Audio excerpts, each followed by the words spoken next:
गुरुदेव जे स्वप्न में जो हमको दिखता है आकाश और जो संसार, वो ये तो होता नहीं, क्या होता है, कहाँ क्या दिखता है?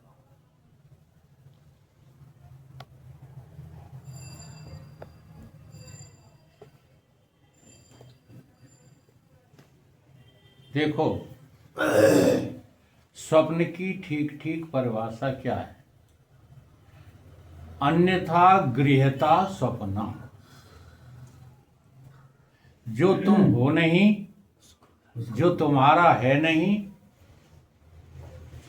कभी तुम्हारा हो नहीं सकता, कभी तुम हो नहीं सकते, उसी को अपना मैं और मेरा ग्रहण कर लेने का नाम क्या है? स्वप्न है। ठीक ठीक स्वप्न की ये परिभाषा है। अन्यथा गृह्यता स्वप्न। तो इस संसार में तुम बरत रहे हो। जागृत अवस्था में जो कुछ भी संस्कार तुम्हारे इकट्ठे होते रहते हैं, वो भी वर्तमान के नहीं, भूतकाल के। हाँ, पूर्व जन्मों के भी और इस जन्म के भी सारे संस्कार जो तुम्हारी बुद्धि में, मन में इकट्ठे होते रहते हैं, ये इकट्ठे हुए संस्कार हिता नाम की नाड़ी से प्रवेश करके और स्वप्न का निर्माण कर लेते हैं। इसी को कहा है अन्यथा गृह्यता। ये जागृत अवस्था तो है नहीं।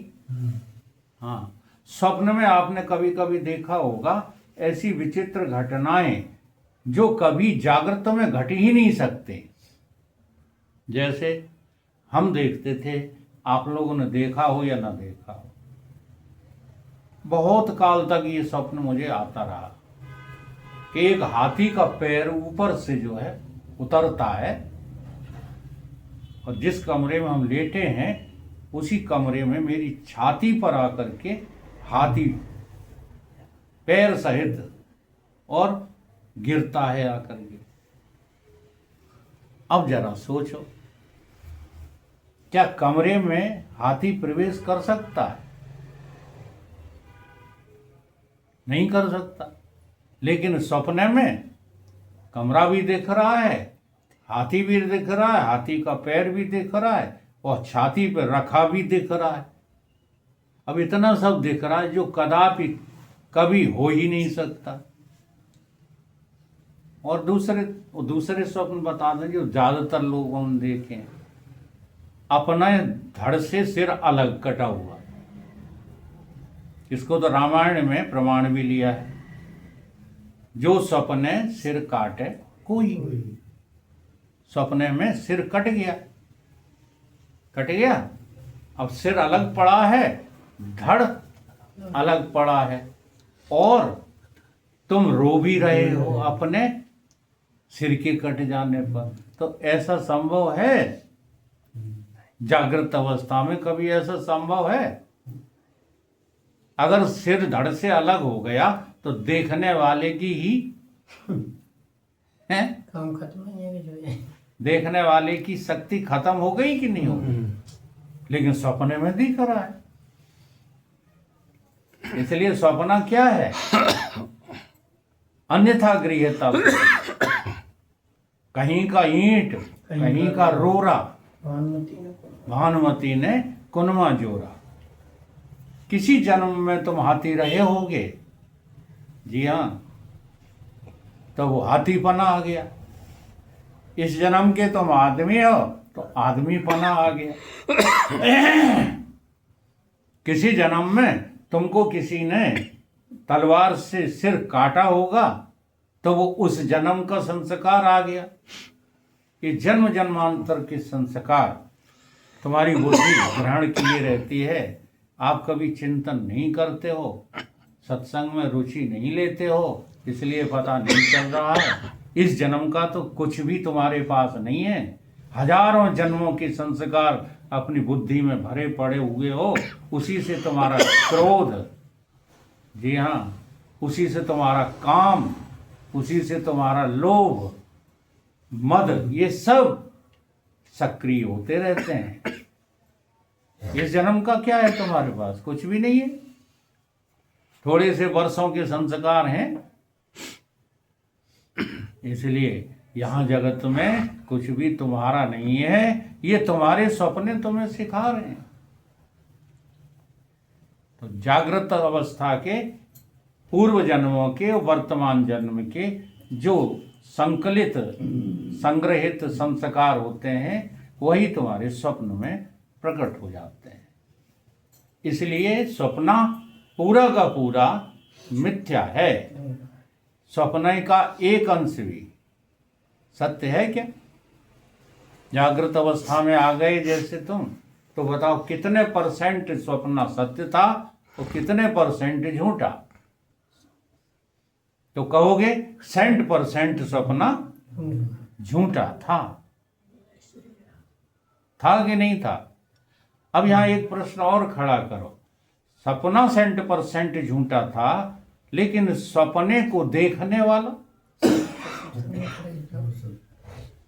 जो स्वप्न दृष्टि को, जो स्वप्न सृष्टि को देख रहा था, जो उसका दृष्टा था, वो कितने परसेंट झूठा था? अब हुआ क्या? हुआ ये कि जो स्वप्न का दृष्टा था, तो स्वप्न खत्म होगा और स्वप्न से खत्म होकर के तुम्हारी चेतना जागृत में आकर के अपने को जागृत की मैं कहने लगी। लेकिन देखने वाला आज भी वही है, अब भी वही है। जागृत अवस्था में देखने वाला नहीं बदला। दूसरी वस्तुओं को देख रहा था या अपने को भी देख रहा था? भाई वो देख रहा था, जो बात तुम समझे ही नहीं।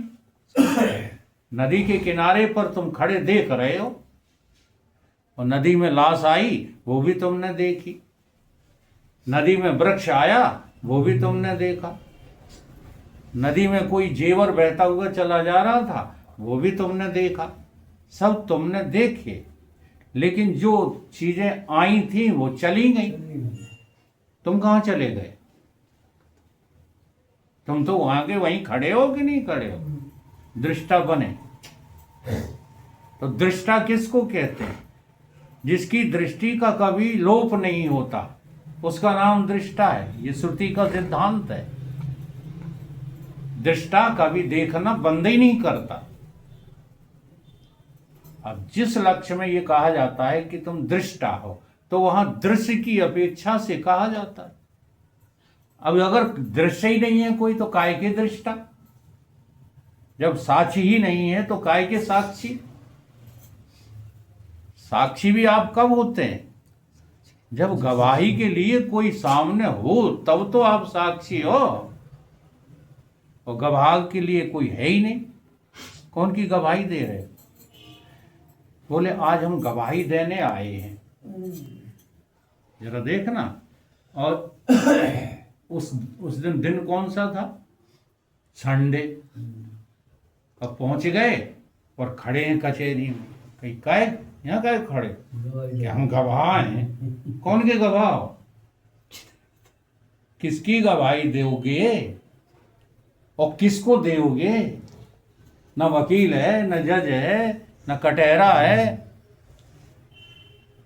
समझ में आ रही बात कि नहीं?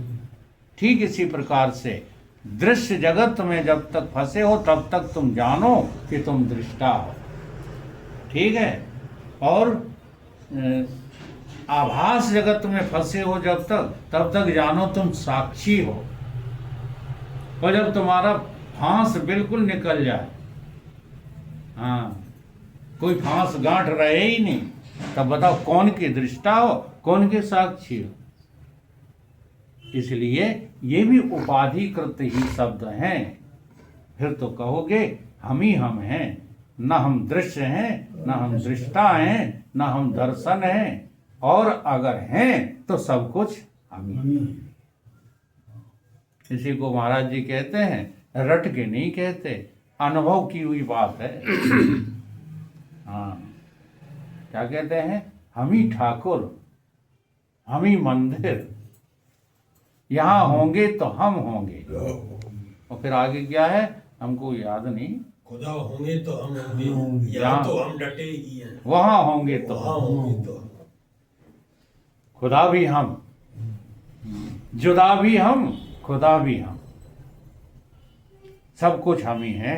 ये बात रटने की नहीं है, ये बहुत बड़ी सच्चाई है और बहुत बड़ा अनुभव है।